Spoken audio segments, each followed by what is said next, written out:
doctor gonna write? Together we will fight. Hello everyone. So what happened last night, I went training, trying to get accustomed to the fight time, so I went pretty late. This week I've been feeling excellent. There's no weight cut for me, so normally I'd be pretty drained, whereas this time, I was full of power, full of strength, and my coaches cleared me to train all this week, up until Wednesday.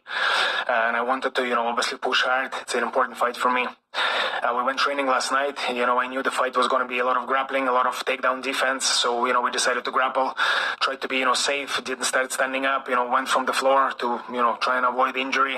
And I got into it, I wanted to give it a hard push. I was pushing hard, and it was going really good.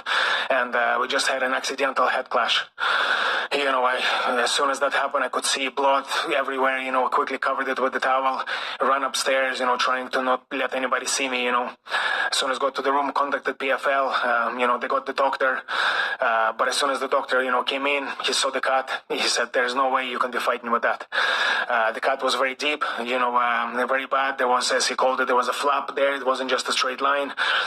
It's probably due to the fact that I have a lot of scar tissue on my face from my time at the bare knuckle and just all the fights I've had over the years.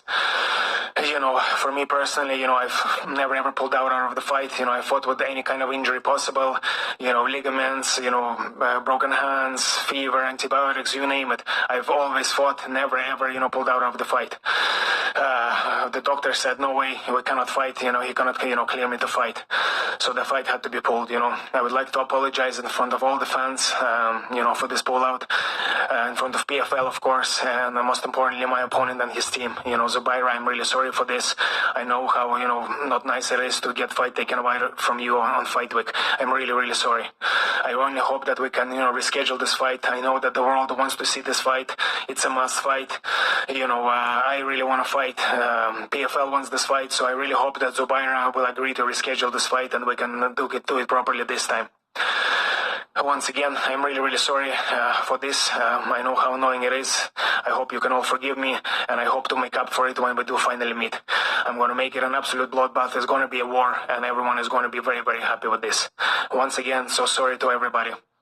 Ozzy Diaz was supposed to fight Atiba Gautier at UFC 320 on Saturday in Vegas in a middleweight contest, but that fight is off. Ozzy Diaz says, after careful consideration, talking with my team and medical professionals, I made the heartbreaking decision to pull out of the fight this week. Not a choice I ever thought I'd have to make, but my health and safety have to come first.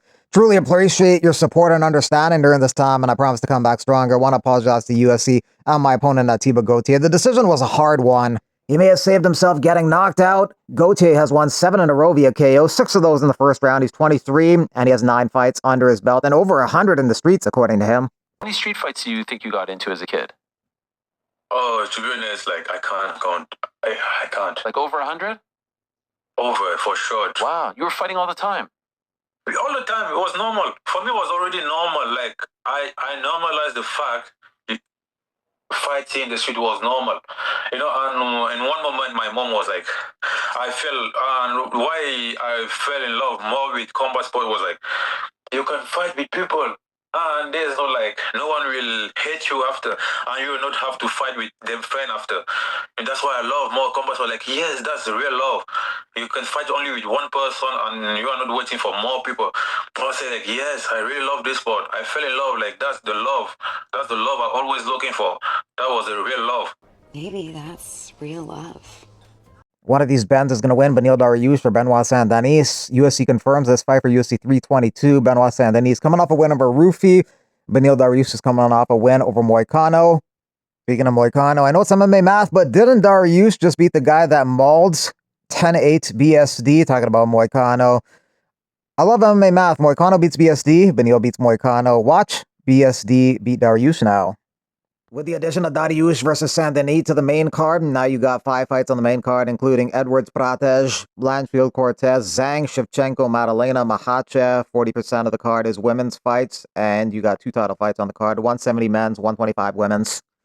If Islam Makhachev doesn't win that title fight against Jack Della Maddalena, maybe he moves back down to 155, but something he'll never be back down to 155 like Dustin Poirier. To go back down to 155, it's going to take some time to lose muscles he's put on. I know for a fact he doesn't make 155 easy, but now it's going to be even tougher. He could be completely done at lightweight. Some fighters who would toggle between 155 and 170 in the past were McGregor, Nate Diaz, Cowboy Cerrone, Pettis, RDA, Kevin Lee, and BJ Penn, who was a champion at 155 and 170. Poirier just retired, but he's down to come back to do a fight in boxing. If Zuffa Boxing does a 12-round fight with me and Nathaniel, I'd do it. Only one more fight I'd take. They always say just one more fight, but it might be something UFC is interested in doing. Potentially, I would pick DP to win that fight, but I thought that Masvidal was going to beat Diaz as well, but Diaz took that boxing match. After UFC Perth over the weekend, Dominic Reyes drops one spot in the light heavyweight rankings after getting knocked out by Carlos Ulberg. Alexander Rakic moves up one spot as a result. Alexia Thainara enters the women's strawweight rankings after her victory over the weekend over Loma Lukabumi. Loma departs from the rankings. Thainara looked good in that fight, mauling Loma for much of the fight. And Gabriela Fernandez enters the flyweight rankings. She replaces Luana Carolina, who lost over the weekend. Some people have Merab as the greatest of all time at bantamweight. Some people have Dominic Cruz. A fight between those two in their primes would have been a good matchup because Cruz has really good cardio, takedown, the ability to get back up when taken down, and really good footwork, all of which would have made for an interesting matchup versus Merab. Demetrius Johnson fought Cruz when he was at his peak. He has trained with Merab, and his opinion, he'd favor Merab. Just for how many champions Merab has beaten, I'm going to have to go for Merab. Like, not saying that Dom can't beat him, but I think, Merab is just a different animal. Like, he's able to implement the same style against everybody. You take out Jose Aldo, you put in Sean O'Malley to save Merab. You take out Sean O'Malley, you put in Henry Cejudo to save Merab. He has a certain style that he implements against everybody. It's like Merab hasn't had to be forced to stay on his feet at all. Like, Merab is to dictate where the fight takes place, if that makes sense. Fight of the month goes to Lopez versus Silva. Well deserved. That was the main event of UFC Noche. A crazy fight that ended in crazy fashion. It will go down as one of the contenders of Fight of the Year. One of the better fights this year was also Chris Duncan versus Mateusz Rebecki. Duncan won that fight via decision, and as a result, he has a new UFC contract. He signs a 4-fight deal with the UFC. The PFL announces that they've signed former UFC fighters Viviane Araújo and Ariane da Silva, formerly Ariane Lipski, to compete in the women's flyweight division. The top of the division is Dakota Ditchva. They're looking for new competition for her. These girls probably aren't it, but it'd be better if Dakota moved to the UFC, but PFL ain't going to let her migrate there.